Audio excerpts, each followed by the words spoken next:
Hey! Wow, I just got the thing that was live. It says your internet connection's not working. So, welcome. Today our glorious purpose. Abe, what is our glorious purpose today? We're reviewing Loki today. The whole We season. are, yes, I we cannot are. do a British accent. I mean, you can try. I won't It's do a that. free, it's a free space. Give it a try.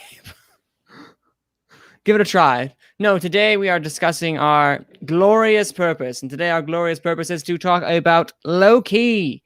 The first season in its entirety. We had a last time when Abe you initiated the WandaVision one. I decided to initiate this one because Loki, in and of itself, I think. Well, we'll save the overall discussion for in a second. Anyway, welcome for everyone who joined us or will be joining us later, as this is all recorded on YouTube. First off, hello. I am Manning with Sacred Productions. You can find me at, of course, the Cinnamon. Wait, there we go. Because we're smart, we have our Twitter handles. You know who else has a Twitter handle right over here? Abe. Wait, Abe. Say hello. What up? What up? How are you, people? I haven't been on since I don't remember. I don't care, honestly. No, you've been Since on the some late beginning of the nights. time. Sure. You have. I remember. I have. I have. I have. But It's been one of my no. busy Sundays. See, all right. So today our glorious purpose, as I've mentioned prior, is to discuss Loki. Literally, this thing took over. I feel like this episodic TV is not what it once was. We got into this really binge culture, but I was looking forward to every single week, every day, early in the morning, as soon as I got up to watch Loki on Wednesday mornings. My schedule this week changed to where I had to get up 2 a.m. for work. So in between various little live shots, I got to watch little segments and clips. I work in the news, so between morning live shots, I literally got my phone out and I watched little bits and pieces of at a time of the season finale. And boy, do I have thoughts. Man, I miss I forgot how much I loved episodic TV, waiting forward every week to seeing and how this plays out. Abe, what are your thoughts overall? Tell me about Loki. What were your initial thoughts, and how did that ultimately evolve to where you are right now? Oh, wait, Abe, pause that thought, because we got someone else to join in our crew. Woo! Yay! It's Malcolm. Malcolm, perfect timing. Literally, we had just started, and Abe was going to tell us his overall thoughts on Loki, as well as what was his thoughts initially. So that's kind of like we're going to do inductions. So hello again, everyone who is joining us either now or most likely later as well. We have Malcolm. How did the match go? It'd be pretty good, pretty tough, but yeah. All right, perfect. I think he was hosting it. Yeah, I was hosting it. I've known nothing about Game of Thrones. It would have been a wash. I mean, once upon a time I did, and then, well, we never finished the books. So George R.R. get it onto it. But this is not Game of Thrones. This is a Loki discussion. So Abe, what were your initial thoughts on Loki? And then tell me, what are your thoughts now? Overall, we'll get into the nitty gritty in a second. I just want to hear your overall thoughts now that it's all over, as well as before. I really enjoy the series. I was talking with a friend about it last night. We were talking about it like for an hour. We were discussing what we thought of it all, and I really like all the three Marvel shows. If I were to rank all three, I probably would look at number three. But that does not mean I did not enjoy it. It means that I love the other two more, right? That's my logic about it.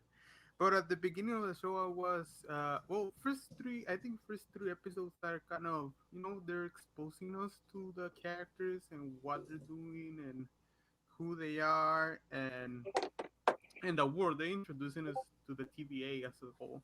Like you enjoy the Oh yeah. characters because of what Vision is fantastic in pretty much everything he does. Also, Tom Hiddleston, well, he shines on the role of Loki, like he does at the beginning of the series. And my like if I were to tell you, I think I'm on the same place that I was at the beginning. I was hyped in the Really? middle, but I was kind of well, I don't know how we should go into it, but just I was kind of disappointed of the way that things ended. I guess because I was not expecting it, and because I was waiting for a little bit of more uh action, something to happen. Like the reveals are interesting, and considering, well, I can say this right now. Consider we're getting a second season, I think it makes sense. Like I stand to comprehend why they did that, but like entering in the last episode, I was hoping for some bombs to be dropped, and well, somewhere, but like I'm talking more like in the visual standpoint, the action, the sequence. But I guess that's the kind of villain than the Conqueror, because Kang is never dropped. The Conqueror has is. This is true. But So so like, oh, go ahead. Ask the no, question. I was gonna. You said that your opinion hasn't changed. Were you initially excited going into Loki, or were you kind of like, meh? Look, Manning, I'm not excited about many things for years now. Like as a film goer, like I no, like Ouch. it's gonna go crazy. No, no, like like I try to keep my expectations low for pretty much everything I watch, because at the beginning of my filming career, I I was disappointed several times. So I just like, this is gonna happen and I'm gonna watch it, and if I enjoy it, great. If I know, no. So expectations are kind of non-existent for me in many ways. Of course, I get excited to watch the show. Like it hits 12 a.m. for me, and I start watching the show because I'm not gonna miss the conversation. Like I watch I think the latest I started an episode is like 12:30 because my friend was holding Oh me wow. back because we went to eat. So I watched every show like early Wednesday. First off, I'm over here. You're hearing 12:30. I'm like, that's past bedtime, sir. What? I'm an old man. What are you talking about? Oh no, I go to sleep late. Oh, oh man. No, that's actually a good way to tamper expectations. For Malcolm, for you overall, what were your thoughts overall on the series? Again, no specifics just yet, but what were your overall thoughts on the series, and where were you at the beginning comparison to where you are now? I mean, at the beginning, I was actually intrigued to see where this series would go, because I know that they had said that this is going to have ties leading into the MCU going forward, and implications for Doctor Strange and No Way Home and a Ooh, yes. bunch of stuff. Um, I mean, this is one of those ones with all the Marvel series. I thought, oh, yeah, this is going to be one season thing. And it's going to be fun. It's going to be exciting. And it's exactly what I got. Like, I loved everything. Like, I mean, like, and we'll probably get into it later with episode 3, but that's one of these episodes which I think they could have either expanded on it or just worked that into Mm. another episode, and then we could have got a little bit more expansion there. But overall, it was fun. Like, I a lot of a lot of people seem to have had a lot of expectations for this show and seem to be disappointed in it. I loved everything, especially all the Easter eggs that they threw it as. So Oh, this show was ripe with Easter eggs. I feel like there wasn't a episode that went by where you couldn't just point out something in the back that either the TVA had, or they discovered in a different world, or someone said, and it's like, oh, there's a little Easter egg name drop in there. And I think that's something that I feel like Loki's going to have a lot of rewatchable value.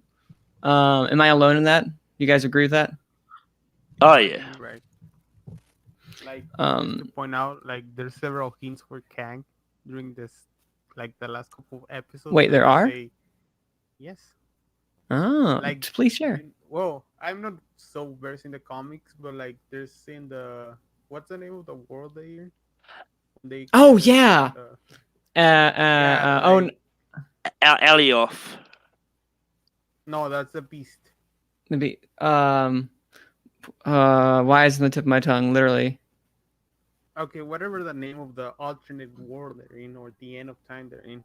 Uh, The Void? there's, yeah, I think you're right. I think the voice. Okay. Oh no, what I mean, because like he has like Ravonna Renslayer. Like there was in the comics, he is related, not related, but they have chemistry. They got they have history. They're a thing. They're a thing. Yes, that's about to say, not history. They got And chemistry. They also, got history. there's a district building of what's the name of the Kang? There's an enterprise of that Kang owns in the comic. Franklin Richards. It's Franklin Richards' alternative one. I'll look that up.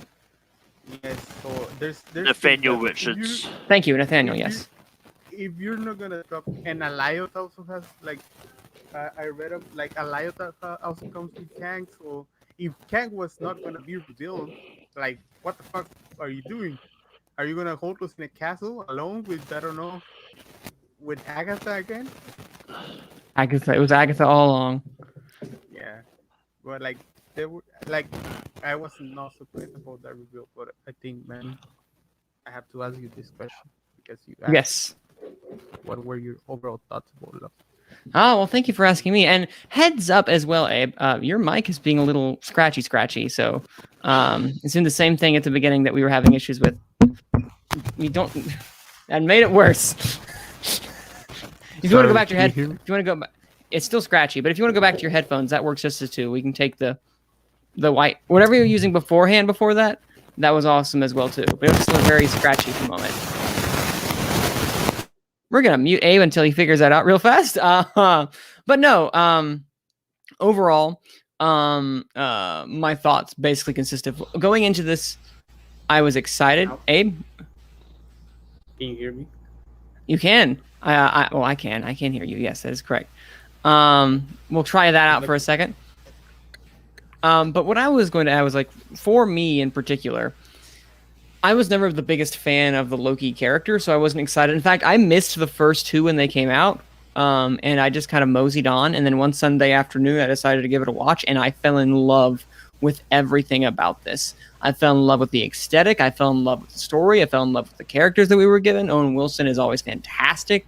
There is something about every time he gets really low in his whisper acting, like, what are we doing? There is something about that to me that is just... Yeah, but he never once gave us a wow. It's so endearing, and to have that dynamic that he had with Loki, we didn't do that either. we had his dynamic with Tom Hiddleston. There was phenomenal. They had a great sense of camaraderie that played on to. Like it made me miss when they were not together in the later half of the season. They were done so well in the beginning, and I missed them in the second half of the season, and that dynamic that they had. Not saying that Sylvie and Tom Hiddleston didn't have Sylvie and Tom Hiddleston, Loki. Not saying that Tom Hiddleston and whoever the actresses who played Sylvie, Loki and Sylvie didn't have great chemistry, but I missed that. But regardless, I watched it and I fell in love with it, and overall, I really enjoyed it. The last episode, I have to agree with you, Abe. I was not as big of a fan. It might be my least. One of my not. It's not as strong, I think, in the overarching story that this narrative created. But we'll get into that in a second. Overall, I think this is a really strong rendition, and I'll give my final ranking where I'm going to put it at the very end. But yeah, that's. Hold on one second. Abe, you had that really bad background noise once again. I don't know what that is. Me neither. You hear it too, Malcolm? Yep.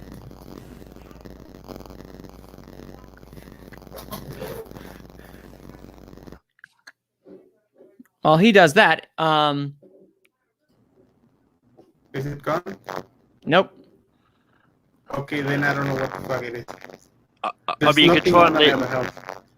Yeah, try and leave and come back and see if that fixes it. Try that. All right. So while Abe leaves and comes back, and that's the old switcheroo. Malcolm, for you personally, when you started to watching this series, we had the first episode, which was Glorious Purpose. What was your overall impression of this world that we were given? Because I don't know much about the TVA. In fact, a lot of these are really deep comic pulls that we had. They're very deep comic pulls. For you, how much did you know going into, and then when you were first introduced to this world of the TVA, what were some stuff that stood out to you?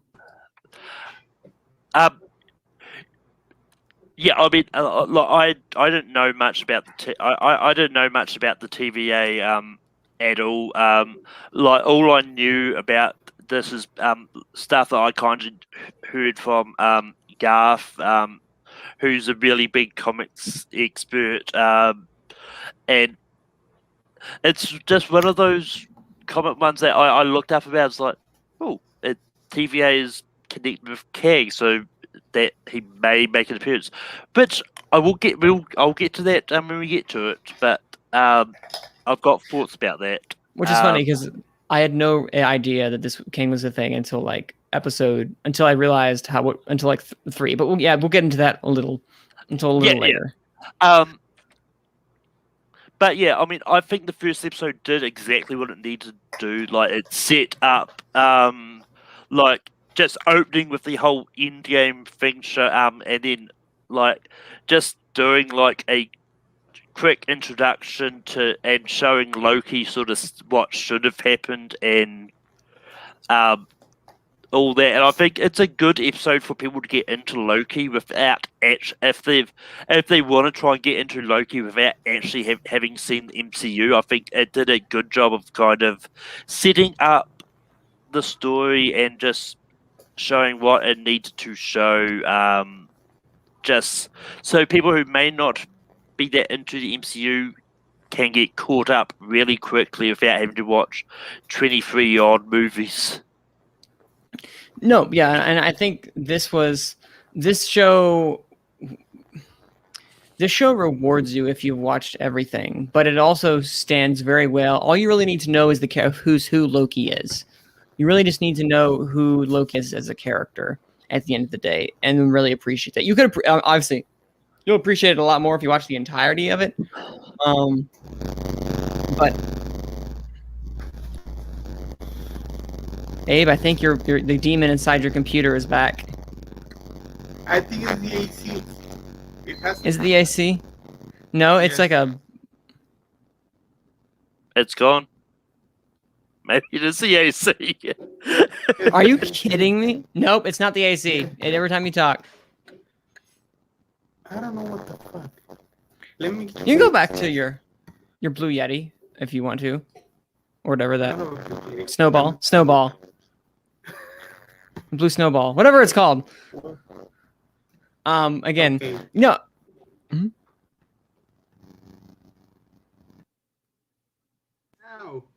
How do I sound? Good. Yay! Sorry, yes, it's okay. We got this. We got this. All right. Technical difficulties aside, because this is what happens when you may turn back on that AC. We don't want you to sweat. Abe, for you personally, going into this, what was your opinion overall in regards to the character of Loki? And did you have any expectations? You said you had no expectations, but what were your expectations with the character of Loki and how they had him in the MCU before, and then what they could do with him? I was never on the Loki hype train, as many people seem to be. I found that good character. I thought he should have died a long time ago, and I still think about it. Like when they announced a Loki show, I was like, "Why? Why are you doing it? Like, it makes no sense." Now we know why, and I really enjoy it. But like, wait, so when you say he should have died a long time ago, like when do you like? I don't know, on the first Avengers. Really, I think he should have died in the first Avengers. Well, like I never found that interesting. Like like Tom Cruise is fantastic in the role. Well, like if I were to rank my top 20 MCU characters, he probably wouldn't be top 20. Mm-hmm. Like honestly, like we have like a ton of other characters above him. I wouldn't even have Korg above him. Wow, that is saying something. But okay, so this is what I think his arc in this, because I agree. Malcolm, do you agree as well with that? You don't really care about... I think we had the discussion before, but we're not all big Loki fans before Loki, right? I love the character of Loki. Oh, okay. He was one of my favorite villains. All right, so then I'm going to throw the question on to you then for your opinion of Loki as the character, and then how this was presented ultimately at the very end of the day. Yeah, I mean, when I first heard about the Loki show, like my first instinct, like even though I did love the character, was like, I mean, it could be interesting. I'll keep an open mind to see what they do with it. And this is it's just like kind of what I thought was going to happen. It was going to be this Loki ripped out of the timeline and just getting up to his usual things. Like, while there was criticisms, I know there was criticisms that this character of Loki was changed just because of what he experienced in the TVA, and from the villain that we knew. I didn't mind that at all. Like, I figured that there would have had to be some kind of change. I didn't think it would have been the exact same Loki that going in, because it's one of those ones like he's in this strange new spot, and he's just figuring out where he is and what's going on. So The thing is that, sorry, like Malcolm mentioned that it's interesting because this is not a Loki that went through Thor: The Dark World, where his mother died. So it's like, where's this intent? This is Loki at the end of Avengers. He's mad because he was captured, and suddenly he's the Loki after Thor Ragnarok. It's like, what's happening here? Like, where's the like? And I guess you have to accept it, like they did with Simo. Like Simo was like, what the fuck? You were rich, and you have to do this all alone. Like, it's fantastic. Daniel Bruce fantastic on the role, and as was Tom Hiddleston. But like, you just have to eat it up and accept it. And I did. Like, I think we all did. Because at the end of the day, I think we all enjoy it. But it's kind of those, like, where's the logic on it? But they did that. Like, well, this is all Loki versus Thor at the end of the Avengers. Like, different character. No, and I agree. I think, though, that when you look at it from a large retroscope, that Loki was faced with... And in fact, like, it wasn't until really, like, episode 3 and 4 that Loki really began to change. Yes, he was presented with these new ideas, but he didn't really become the Loki that we know and that we all love until he had to go through these various trials in the actual series.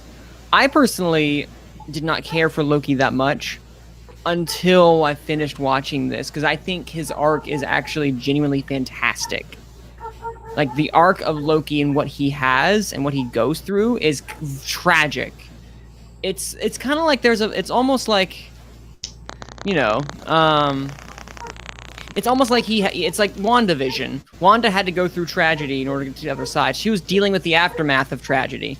Loki got to experience the tragedy. We got to experience that with him. Most of these things have been about coming into your own as a character. Most of these movies that we've had so far. But was the tragedy of this Loki, of 2012's Loki, not 2023's Loki, that we were saying the MCU track?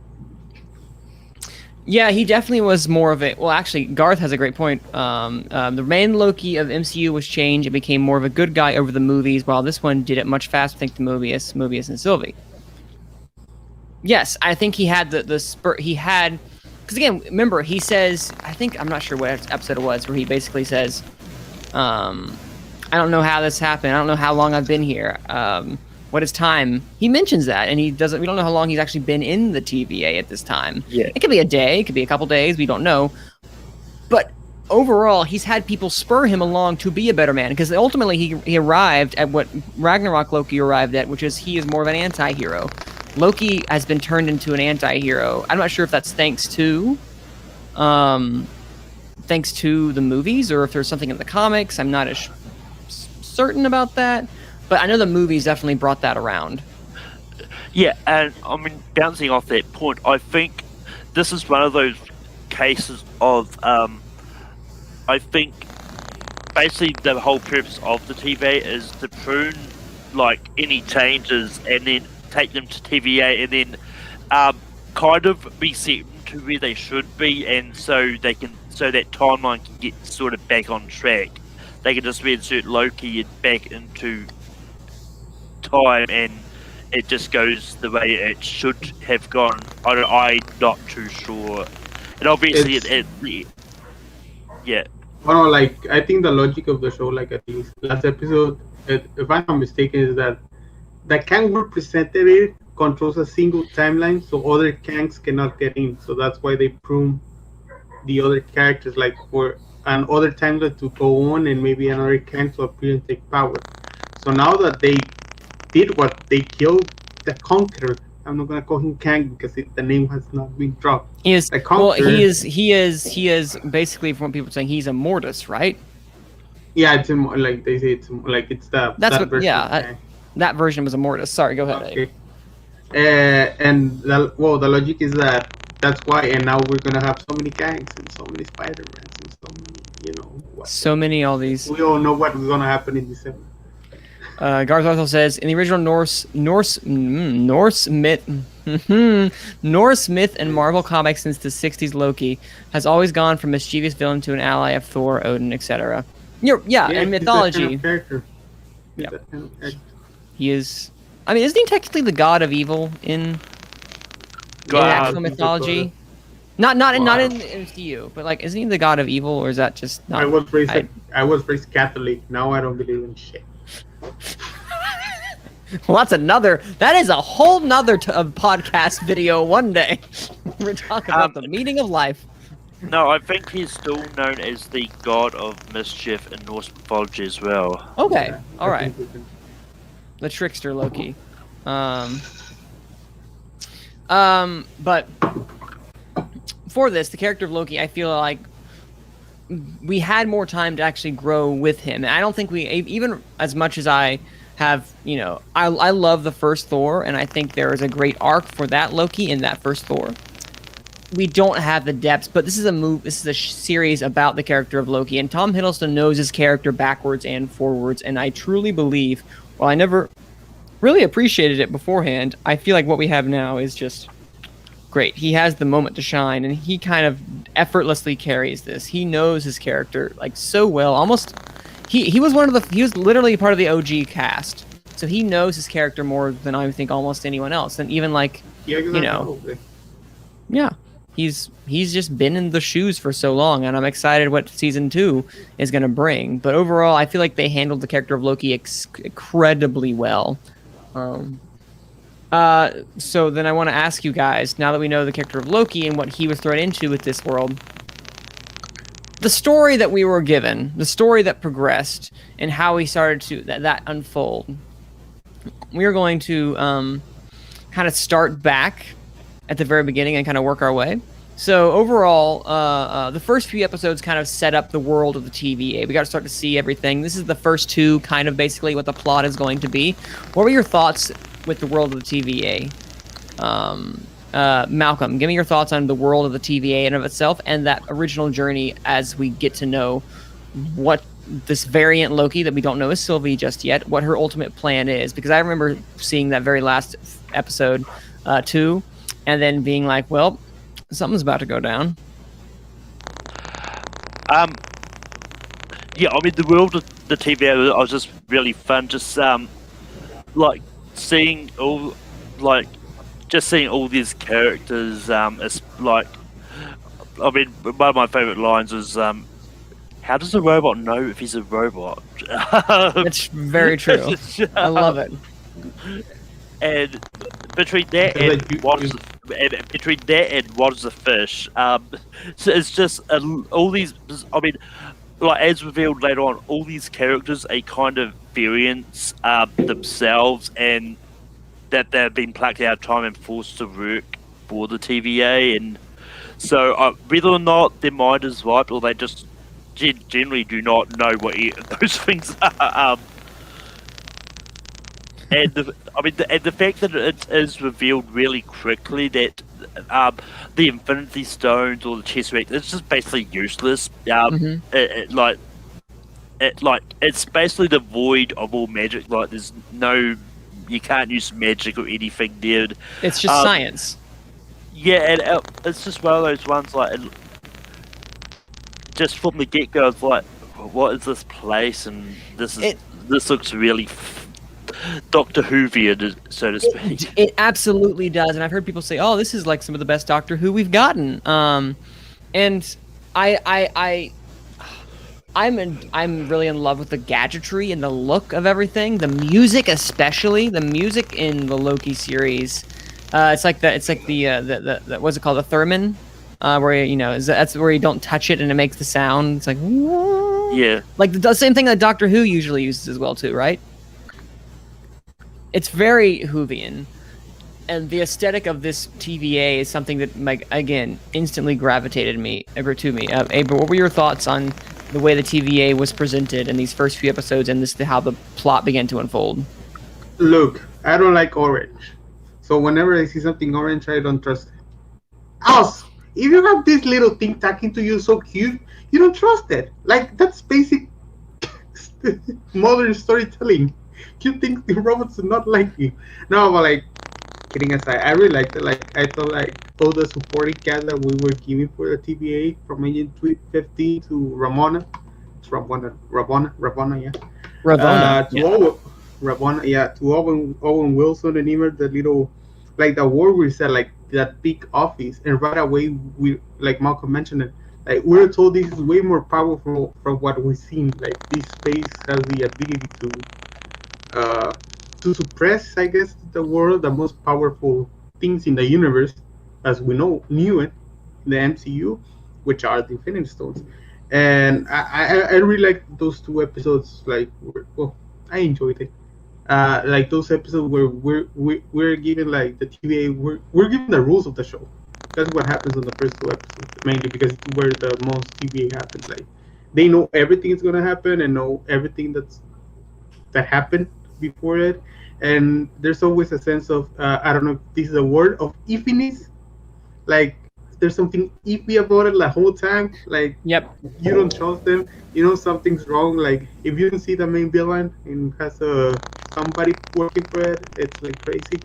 But yeah, I thought the TVA was I don't know, like I found it fascinating, like that introduction video they did, that animation. I That really was so loved it. fun. It was one of my favorite things of the show.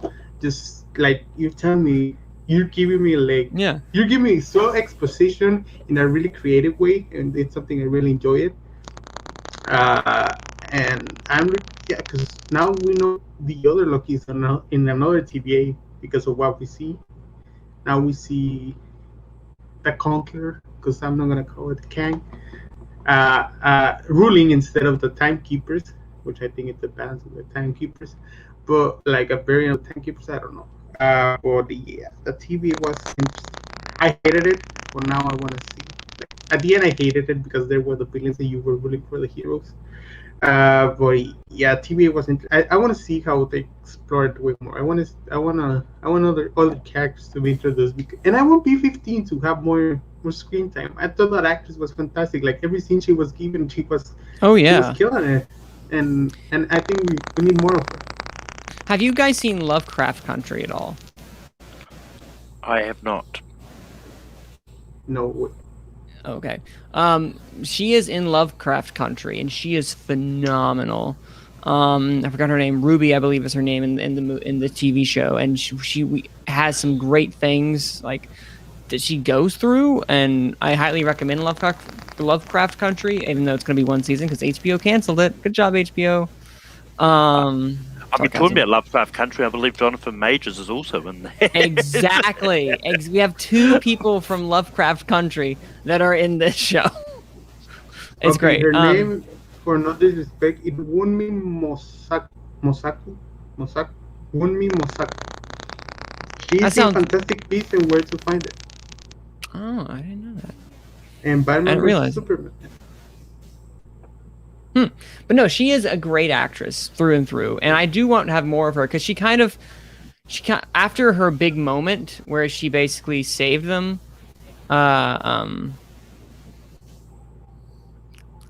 she lost all agency. Like, she's kind of was there and did like stuff here and there, and it was kind of sad because I really liked her character. They do that, like they're so good.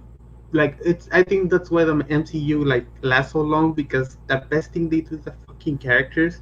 that you start missing every single one, and they have to put something back because that's not the story we want to tell right now. We're telling about Hmm. the story about the Lokis, I guess. Loki. I don't know. How would Loci. you We'll call put him the Loci. the Loki? That's how they call in the show, right? I don't know. I don't know, but I want to because it's fun.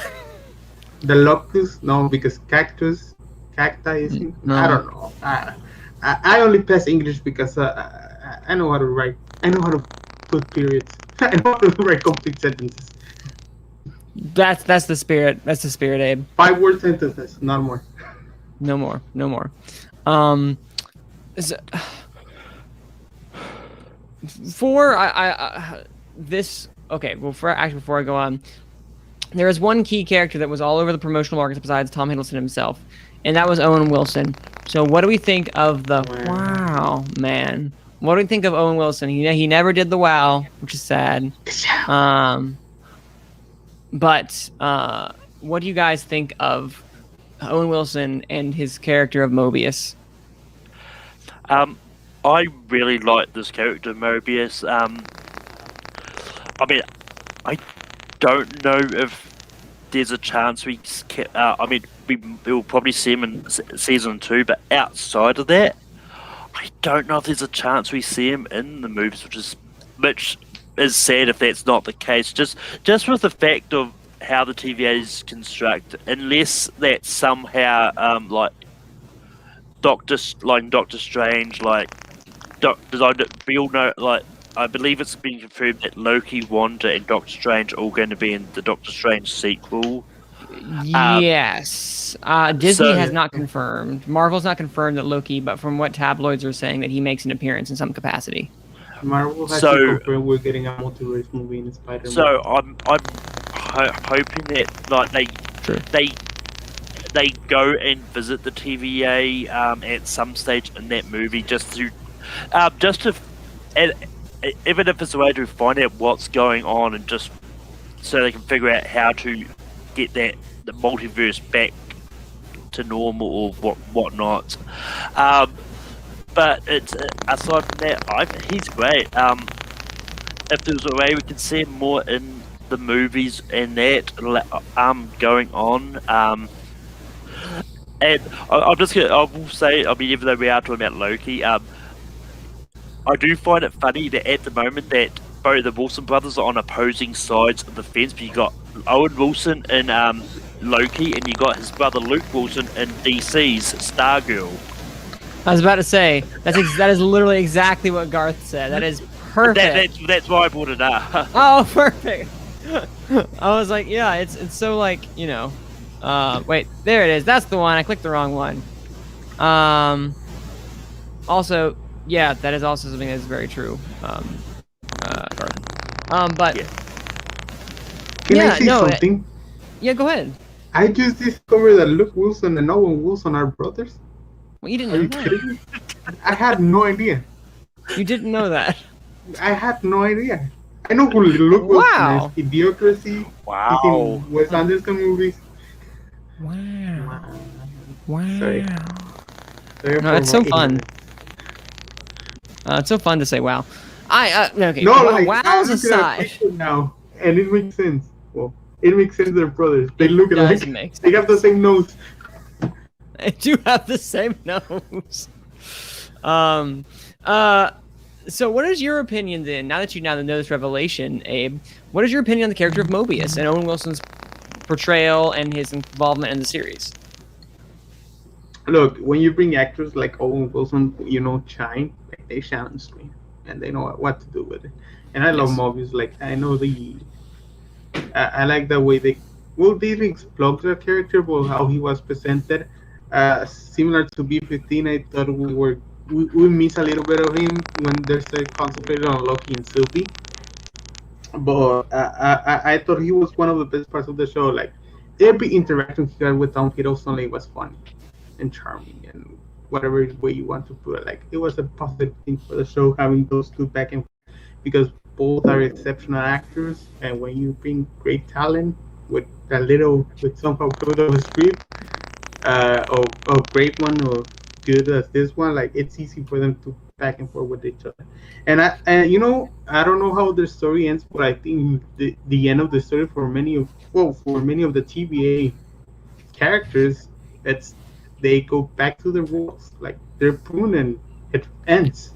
Like I think that has to be like we're set up on the show with that they're variants from other universe and they were captured.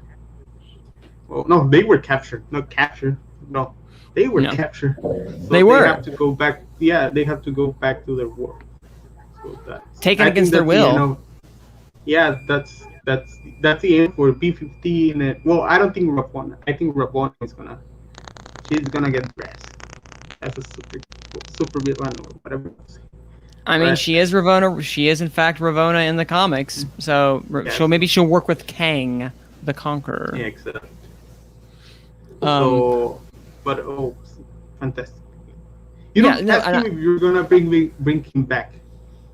That's the thing. You don't cast those actors if you don't want to. Well, No. they cast Richard Grant as very low. Do y'all remember when? Yeah, exactly. R.I.P. to a legend.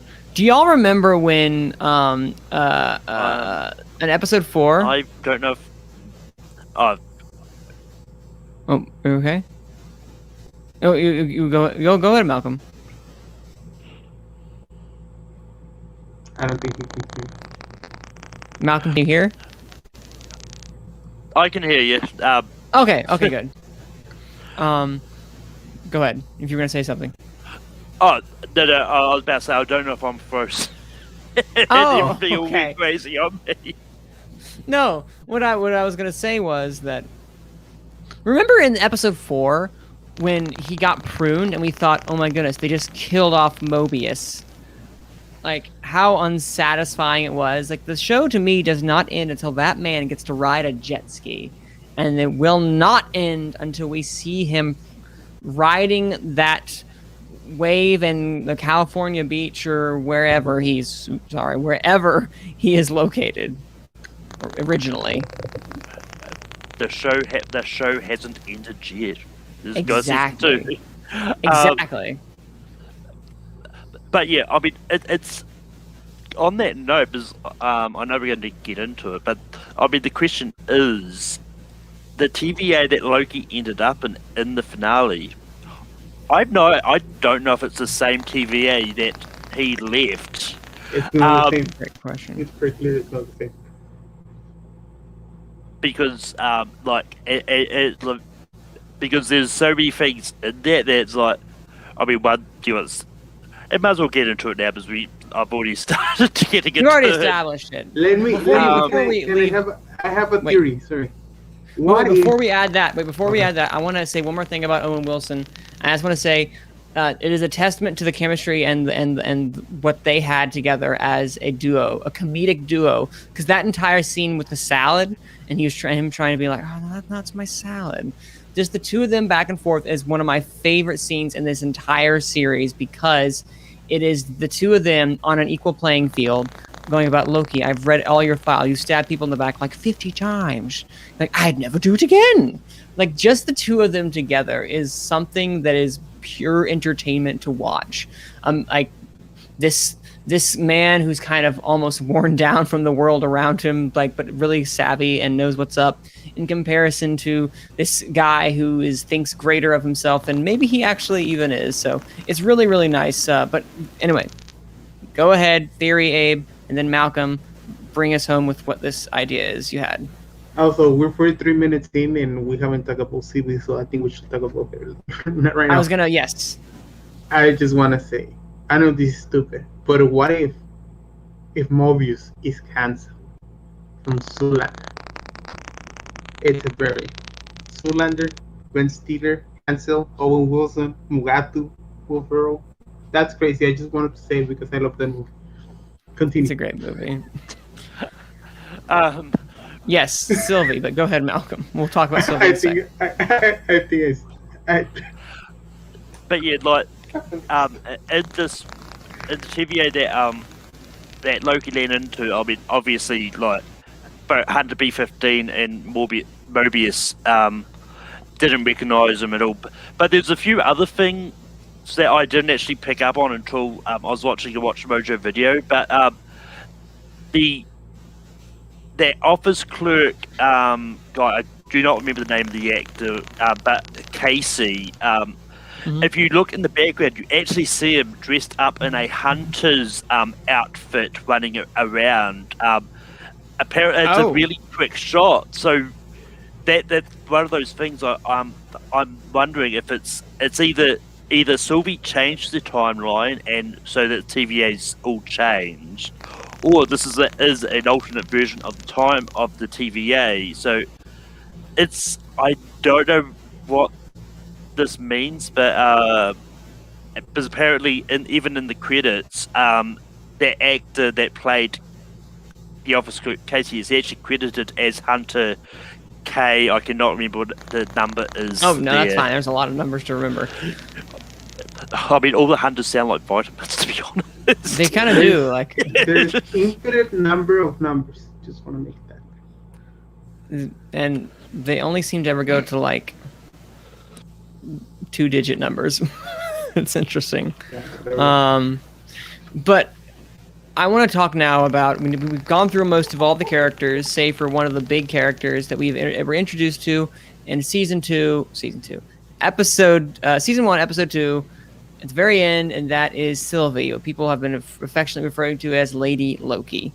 What are our thoughts on the character of Sylvie now that we've gone through this entire journey with her? Malcolm? Malcolm, are you muted?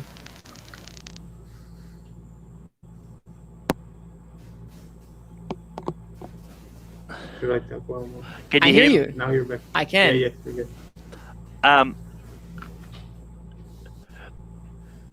But yeah, I really loved Sylvie.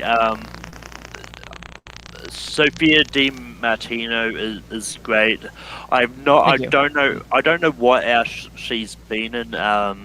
But this is one of those ones that when she was introduced and she said her name was Sylvie, like everyone was like, "Is this really Lady Loki, or is it an alternate version of the Enchantress, which has a connection to the Young Avengers, which is another thing that has been over these series." But I'm still not quite convinced it is a Loki variant, even though it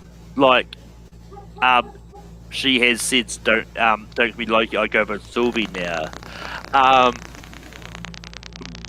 So whether or not it's revealed that in next season that she really wasn't a variant of Loki at all, she was in fact the Enchantress, it's yet to be seen. At the moment, we can only assume that it isn't a variant of Loki because that's what's been set up at the moment. But this is such a great character, and I mean, and the fact that the storyline was Loki falling in love with himself. It has a little poetic justice to it. I mean, it's one of those ones like with the character Loki. It's like, oh yeah, I mean, the character Loki would be in love with himself. Like he is probably that narcissistic when you think about it. And I just wish we got. I just wish we got more of her backstory. Maybe an episode. Like similar to what they did in WandaVision, when they showed Monica. Monica, yeah, that's the one. When they showed Monica after Snap and how she encountered Sword and all that, I kind of wish you got something like that for Loki. We got a brief glimpse of her being taken as a child, but I wish we got more of that. Yeah, no, we kind of still. Again, we will never know what her. I think that's the intent, to show just how brutal the people in the TVA can be. We'll never know what her Nexus event was that caused them to prune her in her timeline, and I think that really scarred her because I think that made her a really interesting character. She was a character with a lot of scars, a lot of because she literally had to live her life on the run in places where people died repeatedly. So sorry, Malcolm, go ahead. Oh, I didn't have anything to add to that. Oh, yeah, no, I just wanted to point that out because I think her character is a mirror of, obviously she's a mirror of Loki, but Sylvie to me, I liked her a lot, and I think what she does really well in this is she provides a sense of an example of what happens when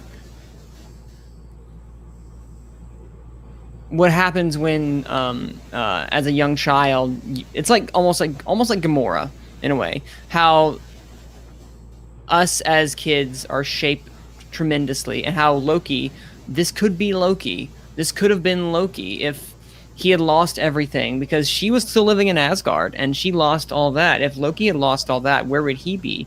And that kind of informs them as characters. I think she is a great mirror, because at the very end, that last line of "you can't trust anybody and I can't be trusted," that sums them up perfectly. But Abe, what are your thoughts on the character of Sylvie? Manning Franks, Malcolm Lay. What Yes. up? Yes. Yes. I honestly, Sylvie grew on me. Like I was not like when the review was Lady Lucky. I don't know if it's the costume or something. It was not like like a shocking. I thought it should be. Yeah. I don't know. I was expecting to be shocked, but like she started growing on me. I think we saw in that third episode where they're in where they're in that planet just talking about like knowing each other, like how good Sofia Di Martino was in the role, and as the show progressed, like you're rooling for her. But I also was thinking like, there's always this tension with the Loki. I don't know how we're gonna call it. Loki, We're gonna go for it. Why not? The Loki. That they're gonna try. They're gonna stab themselves in the back. And I think at the end, that's what happened. They stabbed somebody, and something else happened. At the end, it's funny. The show ends with somebody stabbing. But it's not the back; it's the front. Yeah, whatever. Very good stuff. But like, I think next. Well, now we're gonna get into details of next season. I think we're gonna focus more on her because she's in where Kang was. So probably the show is gonna start with her trying to do something. Use a theory, but I don't know if we should go. But like she started growing on me like by the time is it the fourth episode when they discover that the timekeepers are not real? Yeah, yes, right? it is the fourth episode. Yeah. Great episode. That's my favorite episode of the show. That episode Agreed. was the one that I say, okay, she's great. I want them to end together. I want them to be good. Like Do y'all? Maybe it's just me. Is it still a little weird to y'all? Just like, or is it that? It's literally him. If I have a clone of myself, I won't be in bed right now. I didn't need to know that, Abe. But okay, point taken.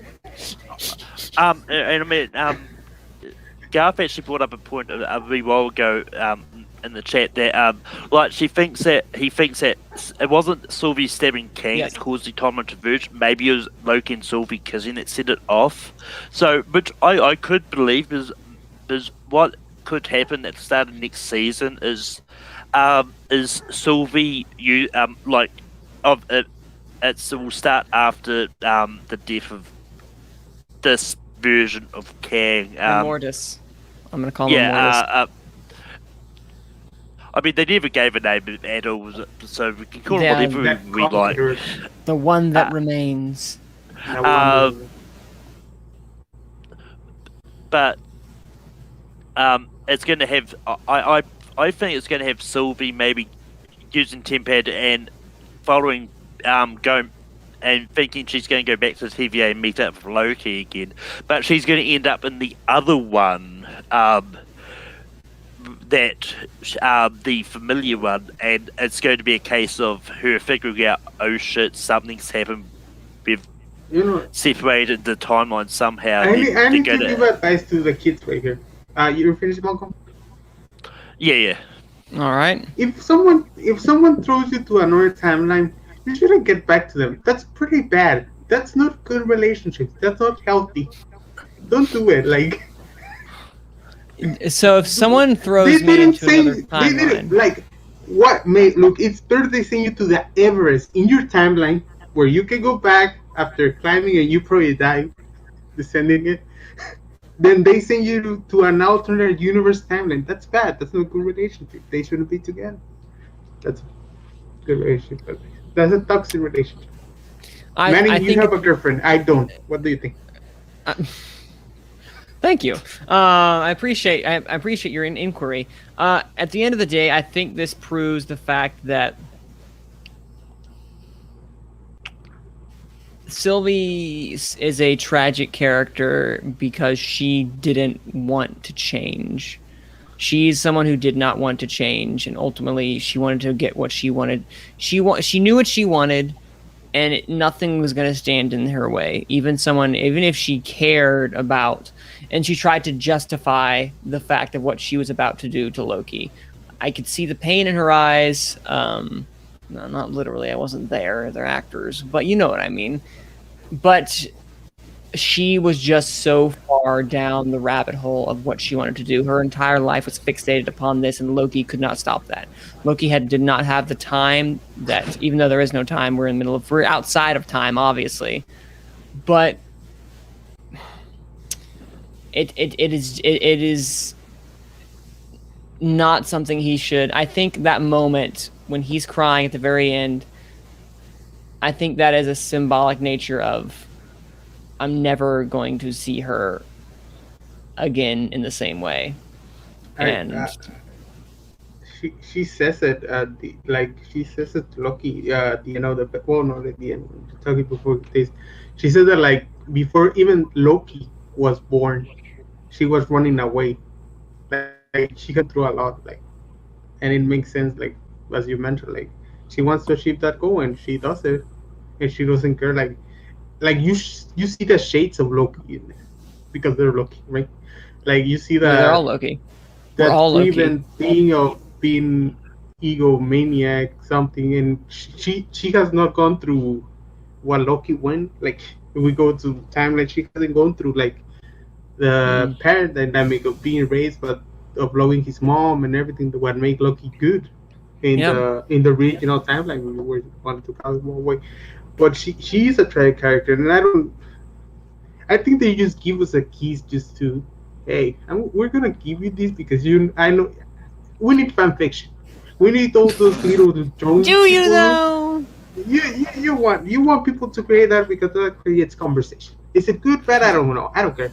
But like they give it as a tease, but I don't think they end together at the end. Like you shouldn't. No.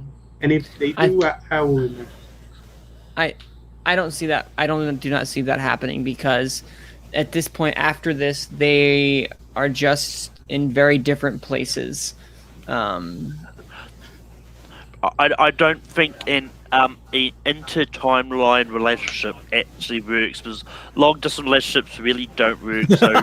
So inter-timeline relationships really shouldn't work. We're somewhat that we're gossiping about our friends' relationship right now. Yeah, look at us over here, Loki's- gossiping. Did you hear about Loki and Sylvie? Oh my lord almighty, guys. They kill a guy? What's that guy's name?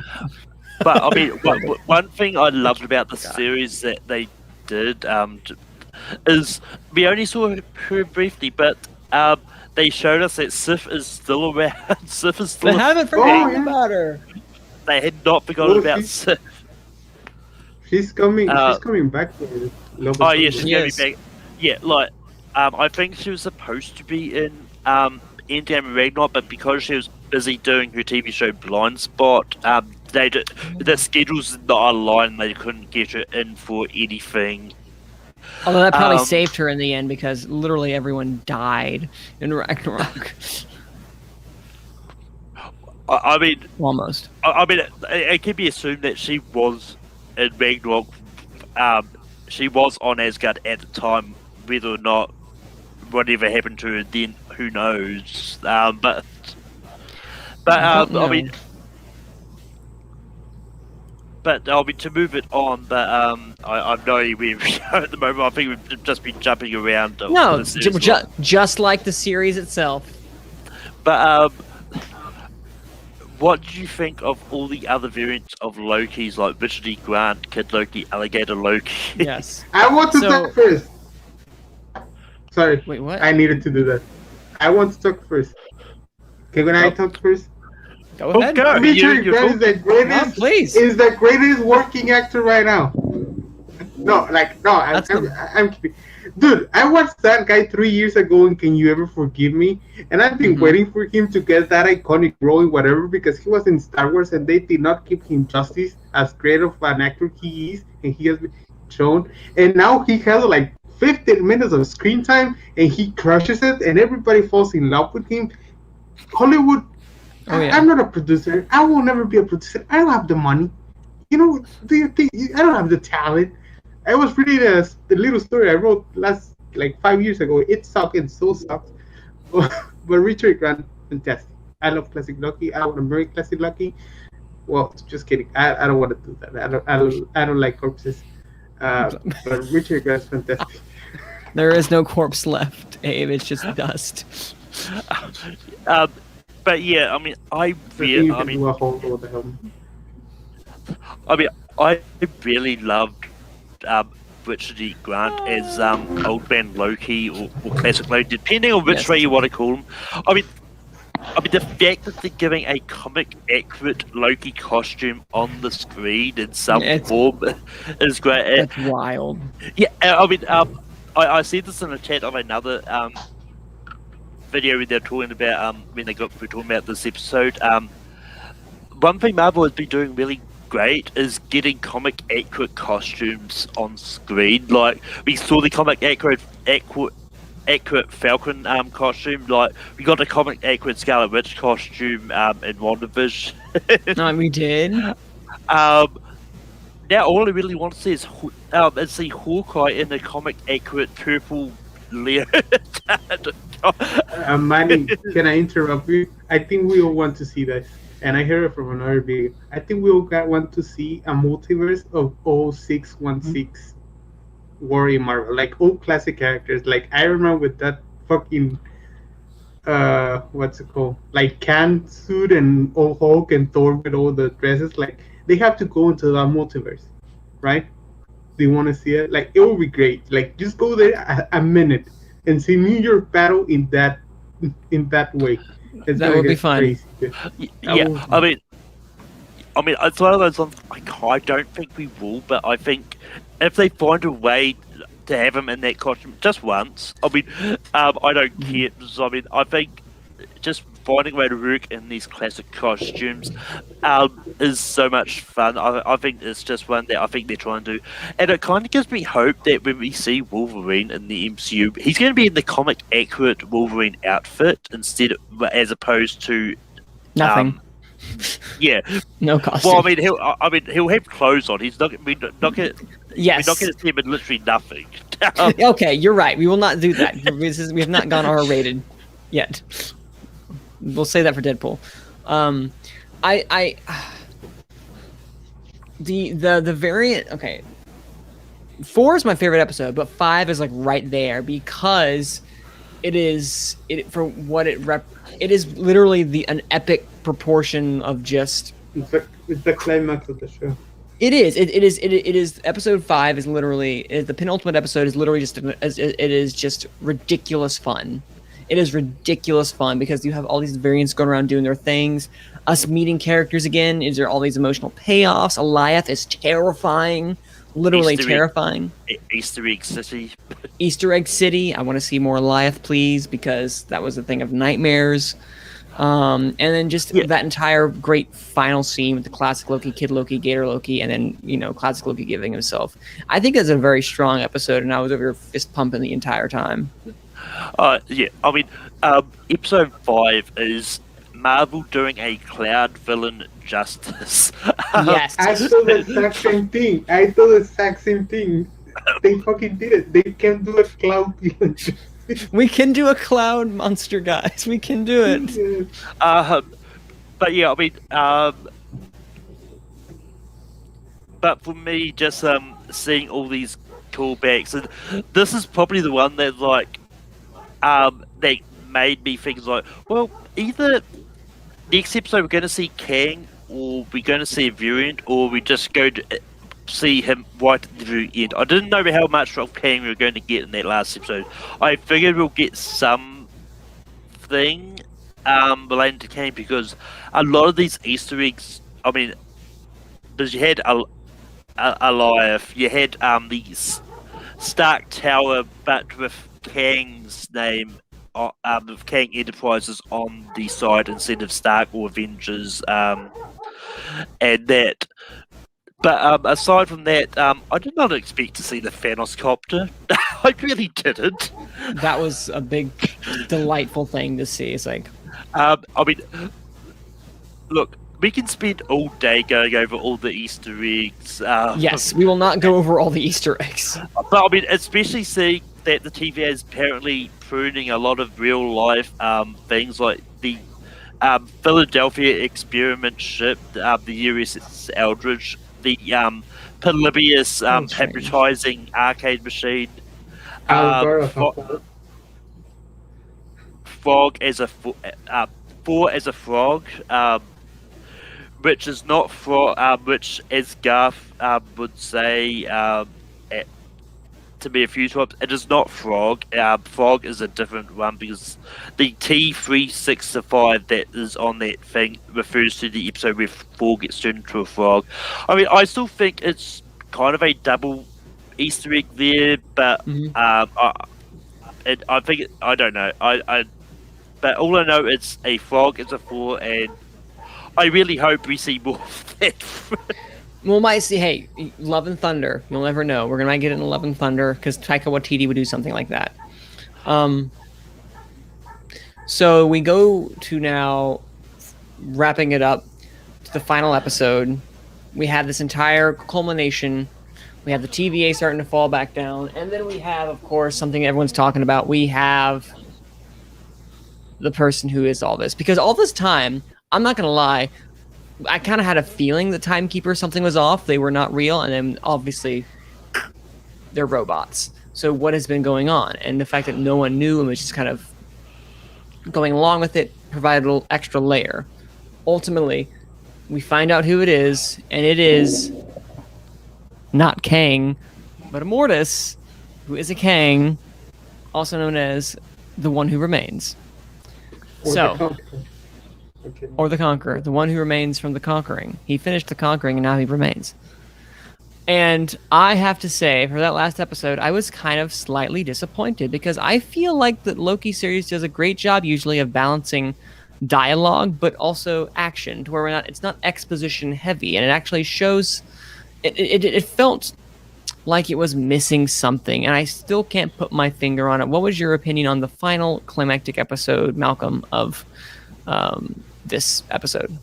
I mean, the series. It didn't actually bother me too much. There was a lot of talking.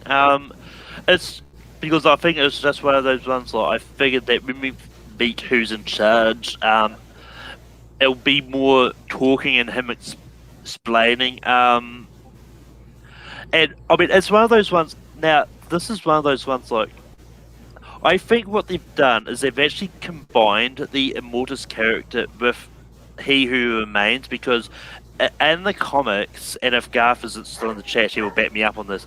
I believe in the comics, He Who Remains is a completely different character and is not a version of Kang. I think they kind of merged the two together. So I think effectively this is He Who Remains. Well, he remains no more because he's dead. But I think I think they kind of had it as a Kang variant. It's definitely not the Kang we're going to meet in Ant-Man and the Wasp: Quantumania. And actually, one character we did not mention at all, but one that I really love, and this episode is one of the ones I really loved. This one, and Miss Minutes. Miss Minutes just popping. Oh yes. I mean, like they're walking in and Miss that was Minutes, terrifying. Oh yeah, like they're walking into the Citadel and Miss Minutes coming out. I was like, oh shit, Miss Minutes was behind the whole thing this whole time. That one, it's been Miss Minutes all along. And I was kind of, and I thought it was going to be a nice surprise there, but then they revealed, like Jonathan Majors. Like I had no idea who. I mean, it's one of those ones. Like, I heard that Jonathan Majors cast as Kang. I do not know what he looks like because, as I said earlier, I have not watched Lovecraft. So you didn't know who that was? I mean, as I said, I knew Jonathan Majors was going to be kept playing Kang the Conqueror in that. I just did not know this was Jonathan Majors. When did you figure that out? When I saw the credits, we saw it said Jonathan Majors. Oh wow! Well, Okay. no, I'm kind of thinking that out earlier because especially when he did the lines like, "Some people may call me the ruler, some people may call me hero must that remains, some people call me the conqueror." It's like, oh yeah, it's a version of Kang. Yeah. No, yeah, and interesting. I find that so cool because I was so interested by what you mean along the lines of how that was for you as someone who didn't know. But yeah, I mean, it's one of those ones like, it's part of the reason I did not bother. That I did not mind it as an exposition kind of finale because we did get action, we did get there. But I think it was a case of we needed to hear the why he did all this, and like as he said, he orchestrated this whole thing, and it's to explain sort of what was set up earlier is like, oh yeah, the Avengers are allowed to do what they want because the Timekeepers allowed it. It was what's supposed to happen. But as it was all revealed here that he orchestrated this whole thing just to get the Lokis to this point. Why he wanted the Lokis to get to this point, we will probably find out next season, most likely. But Hopefully. But yeah, I mean, this is one of those ones that, like with the reveal that there was going to be a second season, it was kind of anticlimactic because so many people were telling me, it's like, oh yeah, there's going to be a second season. It's already confirmed. Like, it really wasn't. At least not to my Not knowledge. officially. Not officially. Yeah, not officially. Like people going, oh yeah, there could be a second season because this person has said that it's going to. They've got Yeah, there was plans, rumblings, but that's it. But I mean, it's one of those ones, as I said, it's like, well, things can change. I mean, Marvel may decide they don't need a second season, that there's enough setup for whatever they want to do in the movies. But clearly that's not the case. We're getting a second season. We are. And yes. I'm all for that. And this is the first series that to actually officially get a second season because, I mean, WandaVision doesn't need a second season, in my opinion. Falcon and the Winter Soldier is going to continue in a movie. So, I mean, but with this one, you could get a whole Doctor Who adventure, like him traveling to different realities in season 2. It does feel very Doctor Who. And I mean, as one of those ones, it keeps Loki sort of in the MCU without having him kind of without having to do the thing is like, oh, he's suddenly alive in the main timeline of the MCU again. And then it's like his whole death was an illusion. And for you, Abe, what was your thoughts overall once you saw that? I know we had similar feelings along the lines, but tell me what are your thoughts on the final episode of Loki and how they wrapped up his story arc and Sylvie's story arc in particular about trying to find and bring down the TVA. I was introduced to Kang in the animated series Avengers Earth Mightiest Heroes. Hashtag we did season 3. That show was so good. Why they cancel it, I don't know. And I fell in love with Kang, and I was waiting for Kang to appear. Like when they announced it back like 2 years ago that they were doing Kang in Ant-Man, and I was pretty excited. And I was a little disappointed with Kang because I wanted him to be blue and purple, but I guess it's not very. So I still fingers crossed. I was disappointed in a way that I wanted this action sequence because I think all the fingers pointed that the clues pointed that was gonna be Kang, and we didn't get like I wanted this powerful Kang, that image of Kang I had in my mind of the comics and the anime series, and we didn't get that. And I think Jonathan Majors can crash every single variant of Kang from here to the end. Like he can play Kang in 50 different ways, and he's gonna get all the applause because he's a great actor. Yes, exactly. I think he's gonna crush it, and I think they settled him like he's a villain, and he probably is not gonna be blue, which is sad. But hopefully he's, and you, it's not the decisions that we take. I think it makes sense for the character for they like to kill it and open the multiverse or the multiple time or whatever you want to call it. But what it's that the same as you did, like it misses that punch, that action punch, that the thing that happens. That sure, it something happens, they open the multiverse, but like, but what happens to the characters? What happens to Loki and Sylvie? Like, there's no big emotion. There's an emotional climax, and I don't think it was well delivered at all. Like, it does not hit right. I think that's what it misses because It doesn't hit the way it should. I think that's what happened. Like, there's like we have an actual climax last episode, but right now we don't have we have an emotional climax that do not hit right. Like I see what they were trying to do, but didn't work. Like didn't hear you. I was like, sure, you can do all this talking and introduce us to Kang and talk about it and whatever, but if you don't hit the emotional notes required, the show does not succeed in that way. So we're kind of the middle because I really love the fourth and the fifth best episode. Like I think we can agree they were the best two episodes of the show. Not quite sure Chef's what. kiss. And Chef's kiss. we're going like that, and we kind of go like that again, and it's kind of disappointing. But also, like I said, well, now that you know it's a TV show, TV shows usually continue, so you don't have to tell the whole story overall. So Yeah. that's why hope spread. Well, my computer is dying. Hope spread to get later, but like, I'm looking forward to what's gonna happen. I want to see Kang. I want to see Kang in every single movie from now. No, Yeah. and I agree. Oh, go ahead, Malcolm. Yeah, no, I was about to say is like I think the fact they didn't make Kang blue, I think is a case of they didn't want to make it obvious. Yes. Because Because Kang is a human. Well, yeah, and I think it's a case of, well, not just that. I think it's also a case of, this is the first time that we've, they only announced that Kang is going to be in Ant-Man and the Wasp, so he wasn't announced for anything else at this point. So I think it's a case of they didn't make it too obvious that it's Kang, but they wanted to make it obvious enough that it was Jonathan Majors. So I think it's a case of I think we will get a blue Kang later on. Yes. Because this is one of those ones that it was actually one of those rare MCU shows that wasn't impacted because of COVID. Because from what I believe, this is for pre-COVID. I think this was all in the can earlier. Huh. But yeah, I don't know. This, from what I've heard, this was filmed sort of before COVID shut down production and stuff. So, which is really interesting to find out because,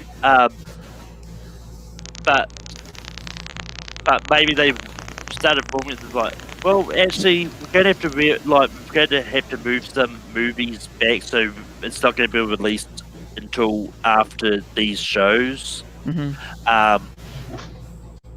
That they hadn't obviously hadn't started, but this was fun.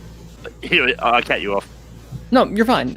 What I was gonna say is that I feel as if in this final episode they sacrificed they sacrificed these emotional payoffs, and they in fact sacrificed the characters that we know and tried to show us and introduce us to a brand new character that we have no. If we knew who it was from the get-go, for anyone who knew about the casting, he was kind of obvious, especially when he said the Conqueror. It was a lot of setup for the future. And again, it's a TV show and it works perfectly, but I wanted a big emotional high or something. And the exposition to me was like, okay, can we get to an emotional payoff right now? And we got it, but it felt so quick. And most of the time we were setting up for the future. And that's why this episode was good, not great. Because everything was so entertaining and everyone did a fantastic job. But I just was looking for just a little bit more punch, Yeah. Maybe that's to me that's what the case was. Exactly, just a little bit more of a punch.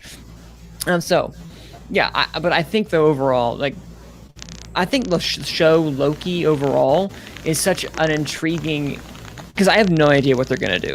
This entire show, I was like, I have no idea what on earth they're gonna do with this show. And every day I kept looking and thinking, what's gonna happen? Because they thrive on this unpredictability.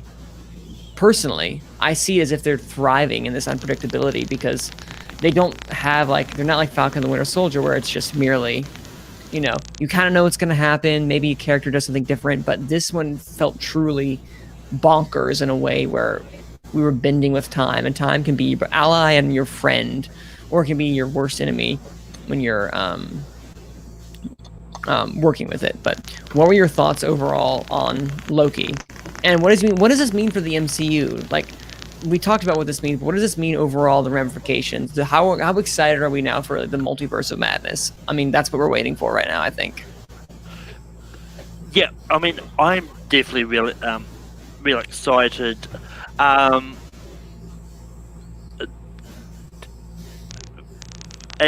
not, I mean, the show didn't really excite me. It was just sort of excited me for the fact that it opened up the multiverse a lot, and it definitely leads in. It's just one of those ones I have no idea where it's going.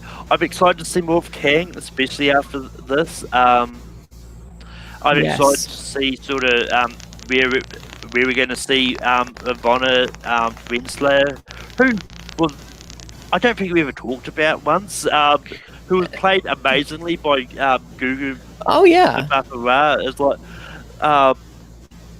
and she. I mean, I don't think I've ever seen her play a conniving villain-ish kind of character as that before. I don't think we have, actually. But just to see her sort of show off her acting chops is just great. But I'm just excited to see what season 2 is going to bring us, where we see these characters and how they're going to sort of interact with the likes of or everyone else that's set up. I'm just really excited to see more. No, and I think this did a great job of if there wasn't going to be a second season and it ended like this, it's like, okay, what movie are they going to make us see now? And we probably might see Loki soon in a movie. I may or may not. But it got me excited for what it could possibly be. Abe, what about for you? What did the taste of Loki leave in your mouth? Is expectations are faced? Go on. I think they tried to settle on that. Oh, we're teasing you. You're gonna get more, and I think they thought that was enough for the final. Like, oh, we're gonna give you more. You just have to wait. Sure, maybe the payoff is gonna be great, but you still end with we kind of a sour taste in your mouth. But overall, I enjoyed it. I had a good time. I enjoy all the shows of Marvel. Yeah, and I was talking with my friend last night, and he told me he loved it. He loved the character Loki, and he was excited over everything that was happening in the show. And he really liked the finale, like the overall things that happened. But overall, I think I'm good. I'm happy getting a second season because, I was saying this to my friend yesterday. I'm not a fan of multiple stories. I find that I think they're interesting, but I don't I think they can be more creative. I think there's better ways to explore more the world and open in other worlds, and then you're gonna fall into these old questions of what happens if this happens and that happens, and I don't like that kind of storytelling. It's kind of boring, or uninteresting but boring. So I'm good. I think it's Spider-Man is doing a multiverse movie. I think we all know that. I know. I think we're pretty sure what's gonna happen. So it's kind of sure, it's cool for the fan. For me, but for me, it's we should just tell a story of him versus Craven, and I'm good with it. I don't need this universal. The world. convolution is what gives you Yeah. pause. Yeah, like I love. Look, I'm fine with the characters stuck in a room. I'm good with it. I'm happy. I love the characters. What I love about the characters, I don't like the. I mean, I enjoy the action and everything, but like those little moments in the MCU is what makes it great for me. Like those scenes when Hawkeye and it's giving the speech to Scarlet Witch when they're talking the dinner scene in Age of Ultron too, and when Cap and Natasha taking the Avengers match and in Endgame talking about everything that has happened. Those are the moments I like, not like the big explosions and the don't get into Wakanda specifically. I this show to me is what okay. My official ranking: WandaVision is still my favorite. This is number 2. Falcon and the Winter Soldier is to me a solid 3. Not saying it's anything of them are bad, but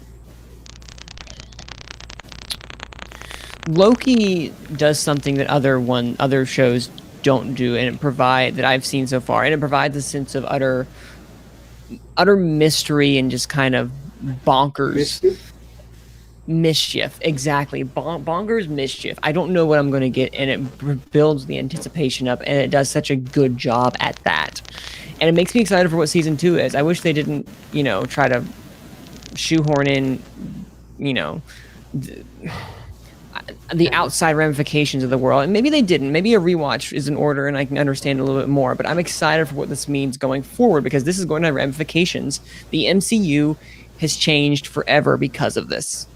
We have opened up so many new doors. We have opened up thousands of new doors because literally the possibilities are infinite.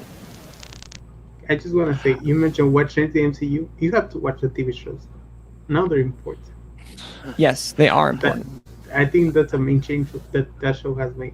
You have to watch the TV show. Agreed. Yeah, it's one of those ones like, I'm in a way I'm bittersweet about this, but I'm kind of glad in the same that Marvel said like, Agent Shield is not really part of the main MCU timeline. Not really. I mean, they move, and even Agent Carter, I think, only has a tenuous link to the MCU, but I don't think is officially considered canon to the MCU at this point. But I mean, this is one that it's just exciting, and I mean, I'm kind of glad I didn't actually watch the trailers for Loki series, because I watched it afterwards. After I watched the first trailer, there's a few sequences from the first episode. There's a lot of things which are like, I don't know why because I mean, in the trailer they put the entire DB Cooper sequence, which made it, from what I've heard, made a lot of people think that sequence was going to be much more important than what it actually was. It's kind of hilarious. It was essentially the entire sequence in the trailer. Like, I don't, but I just can't wait to see sort of wherever the next series I think we're getting is What If, and which is going to be a lot of fun. Oh, What If's going to be perfect for the new world we're in now. Yeah, now What If has meaning. It's not just like an anthology or something. It has meaning. Yeah, which I think is but one thing that I do have, and it's going to relate to Doctor Strange, is I've seen this theory going around online that when WandaVision meets up Doctor Strange to try and find her kids and that were erased from this whole world that shouldn't exist when she created it. A lot of people theorizing that she's going to find her kids in this end of world time. I thought of that. Because there's a lot of people saying that the whole erasing sequence, like that color that was when everything was getting erased, it's the same kind of CGI stuff that was used where it showed the TVA pruning people. Is that same kind of effect? So people theorizing that she's going to find rescue her kids in that new world, which I can actually believe, provided Elioth has not already eaten them. Yes, that purporting that Eliath is not devoured everything. That is a strong possibility. But Malcolm, where would you rank Loki out of the 3 we've had so far? It's tough because for me personally, it's a little bit above WandaVision. Because to me, it's just one of those ones that I really enjoyed. Because even though it was a smaller bunch of episodes, when you think about it, it's still the same amount of hours. Yes. But I like Falcon and Soldier is definitely my third favorite. But that's just because like it could have been a lot better. I think like everything that they had to change because of COVID was because they of how they had to film it with COVID stuff. I think prevented it from making it as more entertaining than what it actually was. Not to say I really had. I love it. I'm one of those ones. I really don't like it how people are just ranking the TV shows in with the movies when they do the MCU list because they are very different. But they're very different. But regardless, I enjoyed all of them. Loki is definitely my favorite one. Well, Abe, where does it rank for you? I told you at the beginning. It's there. But has it changed? Oh no. Nope, it's the same. Okay. Maybe talking and change like. I love WandaVision, and I love Simo. So it's kind of it's Agatha, Simo, Sylvie. I like that. I like that. I like that ranking.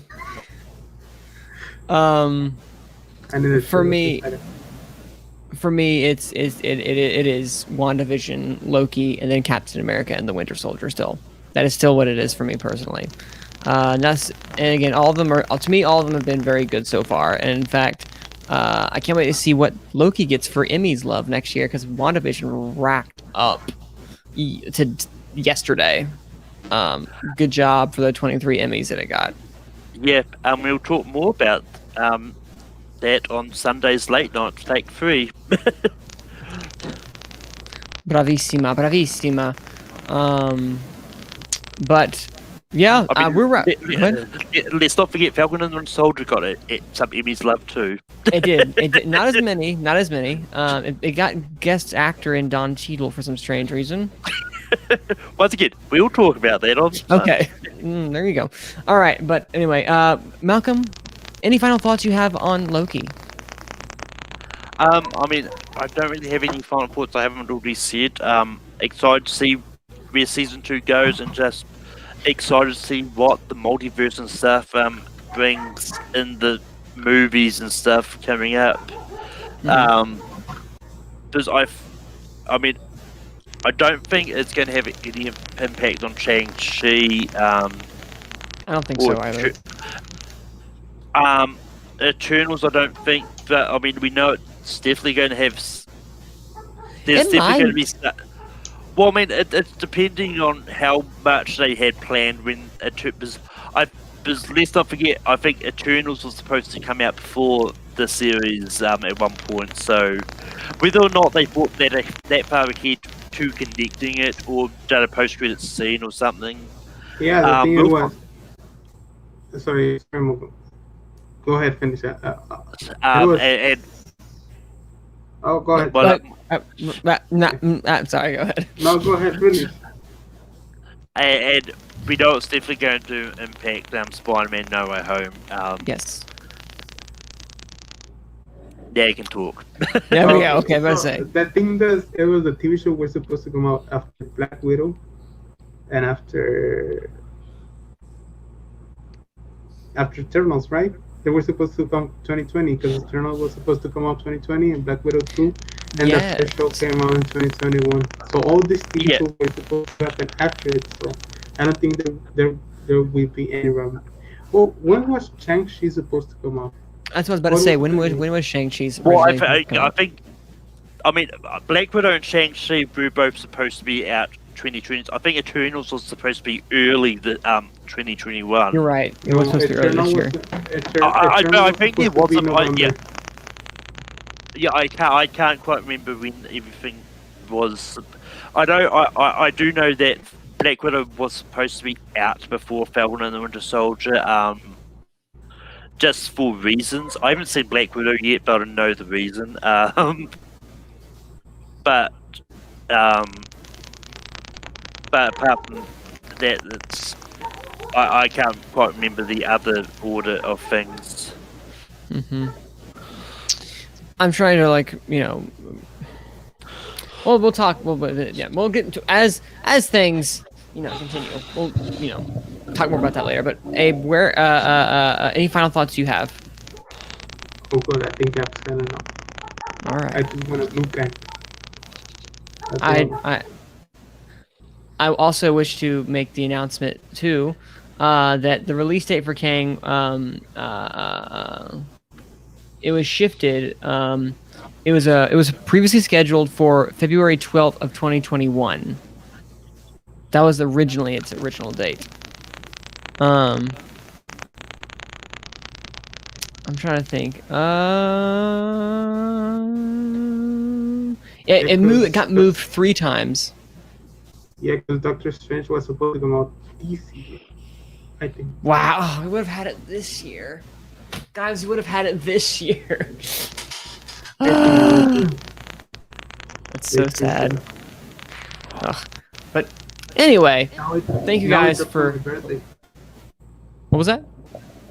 Now it drops on my birthday, March 25th. Wait, Shang-Chi? No, Doctor Strange. Oh, well, that's a happy birthday to you, Abe. Where can people find you, Malcolm? You can find me on Tape 3 Productions hosting Rankum on Saturday, and this week we are ranking live action animation hybrid movies. You can also find me on Late Night Tape 3 on Sunday talking about the Emmys, and plus whatever news and stuff is there to talk about too. And you can also find me over on Full Metal, hosting Full Metal Classic and Full Metal Random. And where can they find you, Abe?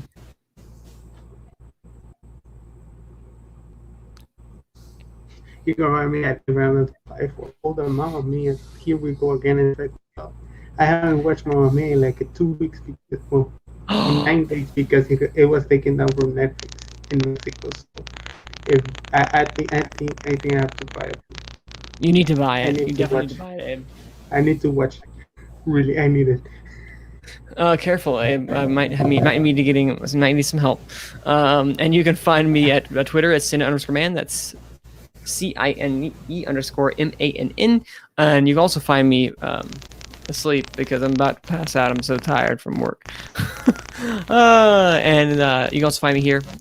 Maybe I might pop in a little bit because I'll be on vacation starting this Sunday, out of town. But I'll pop in probably for a little bit to discuss some Emmys because you can't not talk about award season and not have me there for movies. So I'm gonna try to hop on board right as much long as I can. So thank you guys for joining us. And again, this is on YouTube for your viewing pleasure. Thank y'all. And I hope you find your glorious purpose.